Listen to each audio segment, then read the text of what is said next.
नमस्कार, मैं हूं आकर्षण उपल और इस समय आप ये सीधी तस्वीरें देख रहे हैं IBN24 पर। आज से लगभग 2 साल पहले मैं ऑस्ट्रेलिया आया था। ऑस्ट्रेलिया में मैंने आपको बहुत सारी चीज़ें बताई थी ऑस्ट्रेलिया के बारे में, यहाँ के लोगों के बारे में। आज मैं पहुंचा हूं ऑस्ट्रेलिया के पर्थ में। लास्ट टाइम मैं पर्थ नहीं आया था, लेकिन यहाँ पर मेरे एक बचपन का दोस्त है जिसका नाम पुनीत है।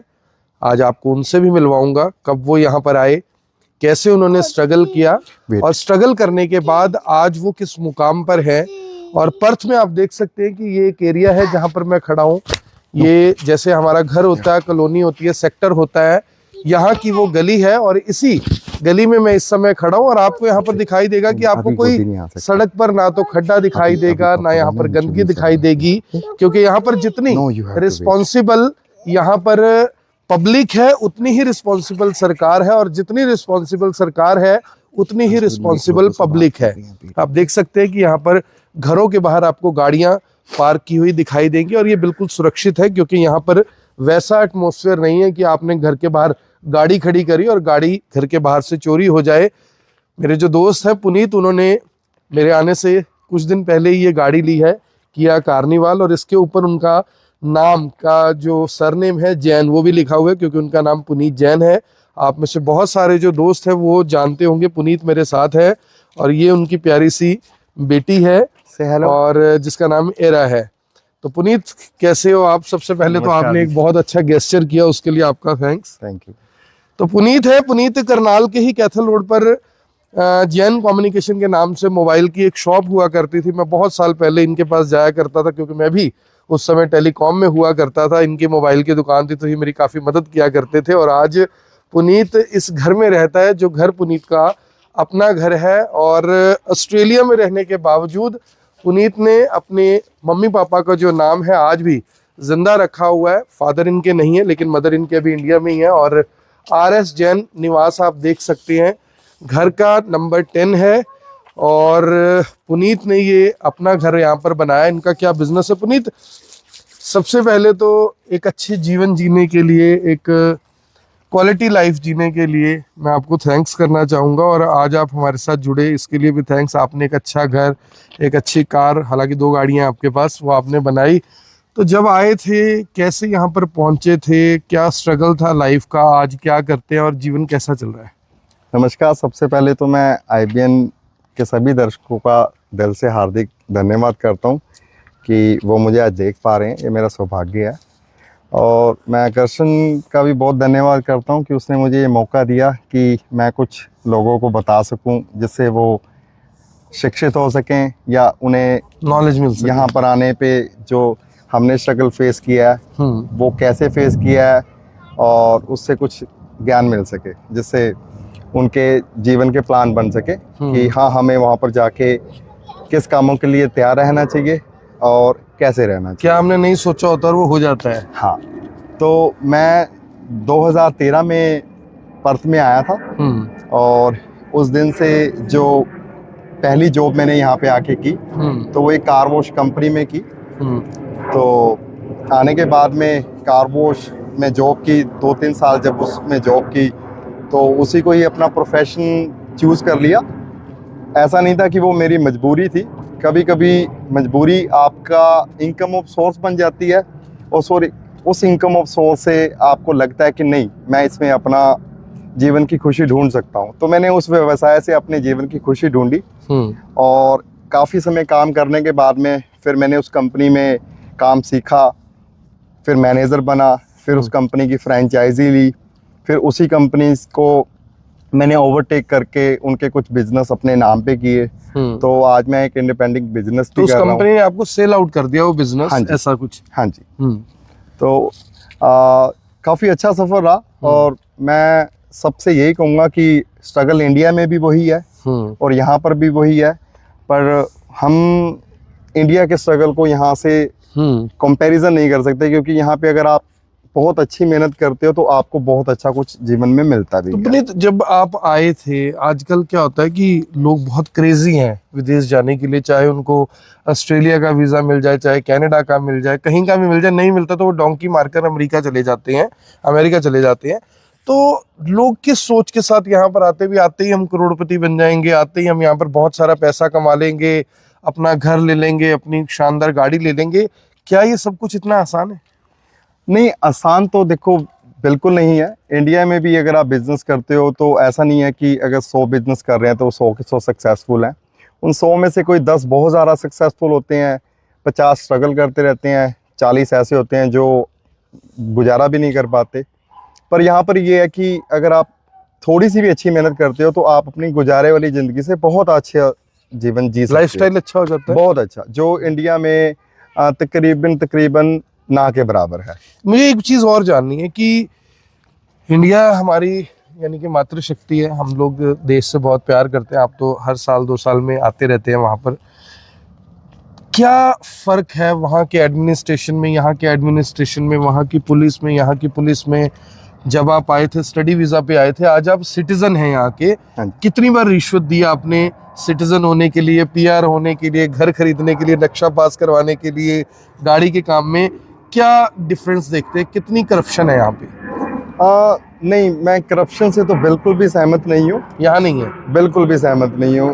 यहाँ पर एक्चुअली आपको अगर कोई भी काम करवाना है, कोई भी गवर्नमेंट ऑफिस का काम है, तो आप ऐसा नहीं है कि किसी एक अफसर के पास जाते हो और उस अफसर के पास जाके मिलते हो, उसे अपनी समस्या बताते हो। सब चीज़ें ऑनलाइन है, आपने अपनी समस्या ऑनलाइन बतानी है, उसका जवाब भी ऑनलाइन आ जाना है। अगर आपको पर्सनली जाके कोई डॉक्यूमेंट दिखाना भी पड़े या वेरीफाई करना पड़े तो उसमें जो ऑफिसर्स हैं वो कोई हस्तक्षेप नहीं करते, वो बहुत सपोर्टिव होते हैं। उनका मोटिव यही होता है कि अगर आप अपना बिजनेस का टाइम, अपना घर गृहस्थी का टाइम छोड़ के हमारे पास आए हो तो हम आपकी अधिक से अधिक सहायता कर जल्द से जल्द काम को करें। हाँ, तो परेशान भी करते हैं, जैसे इंडिया में तो क्या होता है ना कि परेशान करेंगे तो पैसा मिलेगा, यहाँ पर कितना परेशान करते हैं? नहीं, बिल्कुल भी नहीं। इस बात से मैं बिल्कुल संतुष्ट हूँ कि यहाँ पर कोई भी गवर्नमेंट की बहुत अच्छे शब्दों में मैं कहूँगा कि यहाँ की जो गवर्नमेंट के सिस्टम है हमें भी अपनानी चाहिए। अगर हम आज कहते हैं कि इंडिया वर्ल्ड की हाईएस्ट पॉपुलेशन कंट्री है और उसके हिसाब से हमारे पास जॉब अपॉर्चुनिटीज कम है या हमारे पास रोजगार की समस्याएं कम है, हम उसका जिम्मेवार मानते हैं कि पॉपुलेशन तो चाइना की भी हमारे से लगभग बराबर है।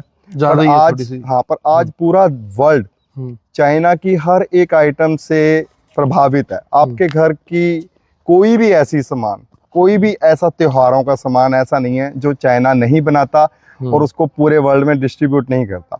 तो उन्होंने अपनी पॉपुलेशन को एक रोजगार के रूप में यूज किया, जो कि इंडिया की गवर्नमेंट नहीं कर पा रही, जो करना चाहिए। तो पुनीत, मुझे एक बात बताओ, जब आप आए यहाँ पर, यानी पहले पढ़ाई की, फिर काम किया, काम के साथ साथ परिवार भी बनाया, आज आपका परिवार बहुत अच्छा है इंडिया के अंदर, आपने अपना इतना शानदार जो घर है, करोड़ों रुपए का ये घर है, ये भी लिया, गाड़ी भी ली, एक अच्छा लाइफस्टाइल जी रहे हैं।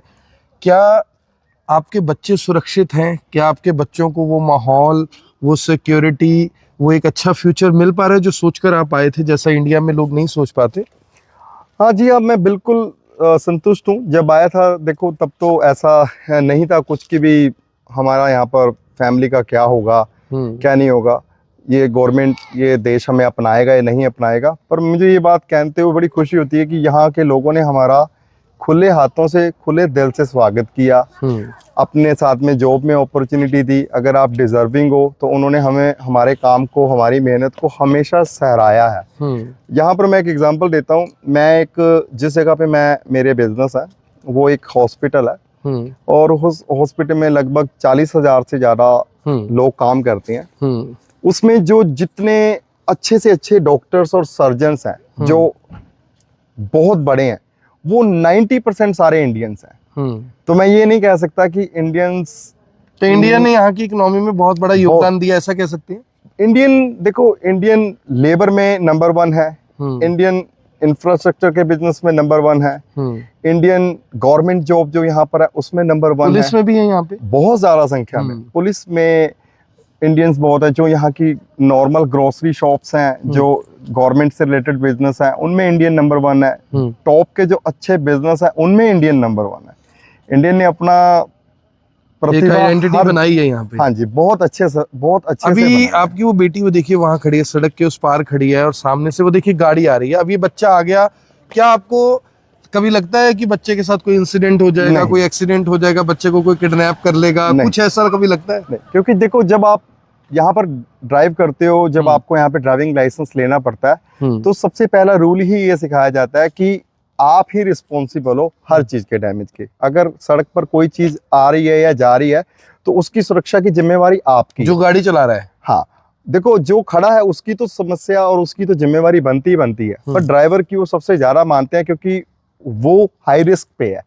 जो बच्चा प्ले कर रहा है वो हाई रिस्क पे नहीं है, वो एक अपने आइडेंटिटी वाले एरिया में बैठा हुआ है, खड़ा हुआ है, वो उस जगह पे खड़ा हुआ है। ठीक है, पेरेंट्स को ध्यान रखना पड़ता है, बट हम बिल्कुल निश्चिंत होते हैं कि भी सामने से गाड़ी आ रही है, ऐसा नहीं होता कि भी बस फटाफट भाग जाओ, बच्चे को पकड़ लो। डर लगता है कि बच्चे को उठा के ले जाए घर के बाहर से? कभी भी नहीं, क्राइम रेट कुछ नहीं, कभी भी नहीं, ऐसा कभी भी असुरक्षित माहौल महसूस नहीं हुआ कि भी हम सेफ नहीं है या हमारे बच्चे तो सेफ। क्या ये एक रीजन है जो आप बता रहे हैं कि लोग विदेश में आना चाहते हैं कि एक अच्छी लाइफ है यहाँ पर, एक अच्छी सिक्योरिटी है, लाइफ की सिक्योरिटी है, आज आप सिटीजन है यहाँ पर? जब कोरोना काल आया था, तो कोरोना काल में क्या गवर्नमेंट ने यहाँ की कुछ मदद की, या ये सोचा कि भी इंडिया ने इसको कुछ नहीं देना, और कोई ऐसी मदद की गवर्नमेंट की तरफ से? कुछ हेल्प हुई है आपकी?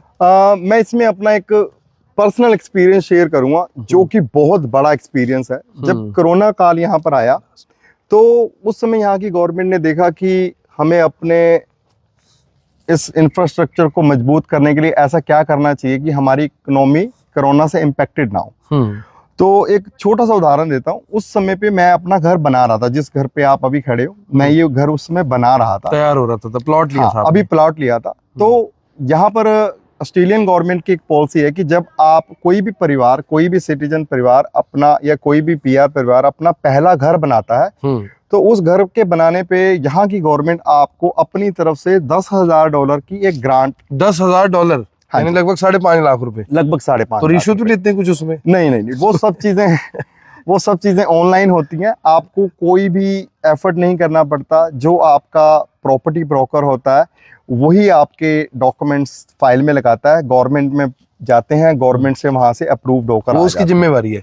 हाँ, और वो बिल्कुल क्लीन काम होता है, उसमें ऐसा भी नहीं है कि महीनों या सालों लग जाते हैं। आपने आज फाइल लगाई, तीसरे या चौथे दिन आपको 3 या 4 वर्किंग डेज में आपको आपकी ग्रांट आपके अकाउंट में आ जाती है। तो आपको $10,000 मिले?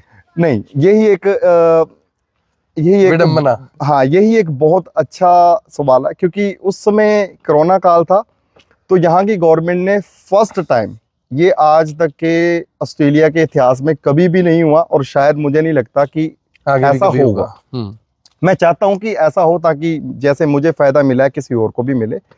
तो उस समय पे क्या हुआ, उस समय पे गवर्नमेंट ने अनाउंस किया कि अगर आप अपना घर बनाते हो, इन कोरोना के टाइम के बात है, तो आपको 10,000 की जगह हम अपनी पॉकेट से $55,000 की ग्रांट दें। $55,000? हाँ जी।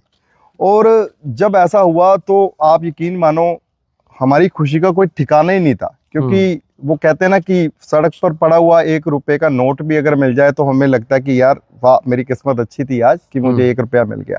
पर अगर आपको कोई कहे कि हम 10,000 की जगह आपको $55,000 दे रहे हैं, $55,000, तो हमने वो ऑनलाइन एप्लीकेशन थी, एप्लीकेशन तो लगभग 30-35 लाख रुपए सरकार ने दिया आपको? हाँ जी, वो हमने ऑनलाइन एप्लीकेशन भरी, और आप यकीन मानना कि मुझे एक भी दिन कोई फोन नहीं करना पड़ा, किसी को सिफारिश नहीं लगानी पड़ी, किसी को अप्रोच नहीं करनी पड़ी। जो उनका एक टाइम पीरियड था, 15 से लेके 20 वर्किंग डेज का फाइल प्रोसेस था।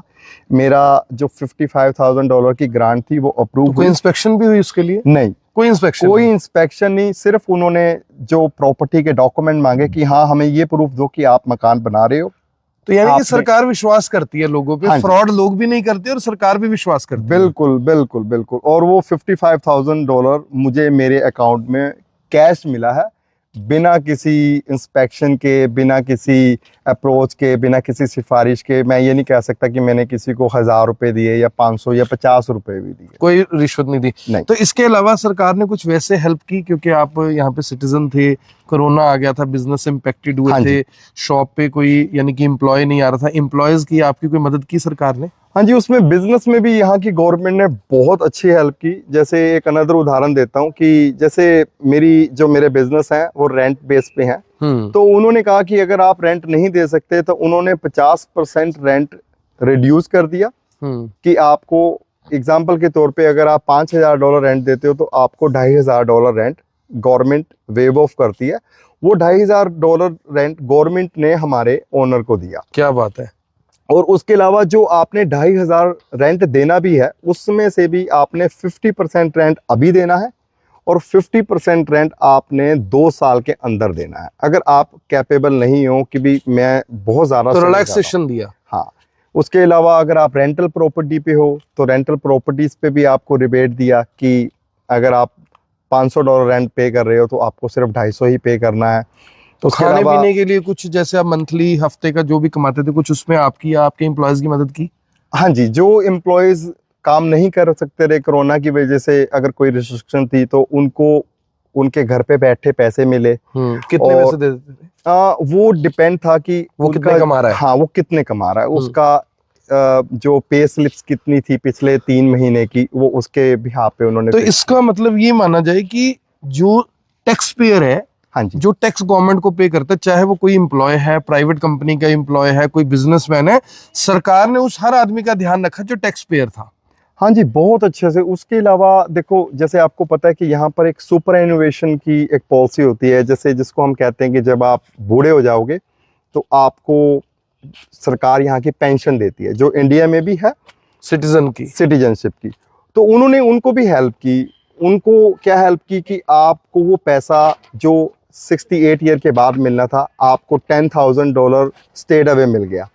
अगर कोई बिजनेस या कोई फैमिली पर पर्सन, और ये कोई एक, अगर आपकी फैमिली में 4 जने हैं तो चारों को 10,000 के हिसाब से गवर्नमेंट ने पैसा दिया।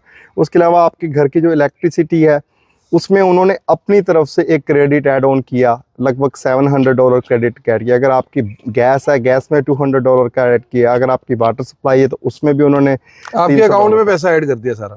हाँ, वो अकाउंट में, जैसे वो अकाउंट थे उनमें आ गया। तो जैसे अब हमारा जब नेक्स्ट बिल आया, अगर वो नेक्स्ट बिल $200 का आया और मेरे पास $700 क्रेडिट है तो फिर भी -500 रह गए वो। तो ये बड़ी बात है। देखिए दोस्तों, लोग इसलिए विदेश में जाते हैं, विदेश में रहने के लिए आते हैं, क्योंकि वहां पर आपको एक अच्छा माहौल मिलता है। पुनीत, अब अगले डेस्टिनेशन पे आपसे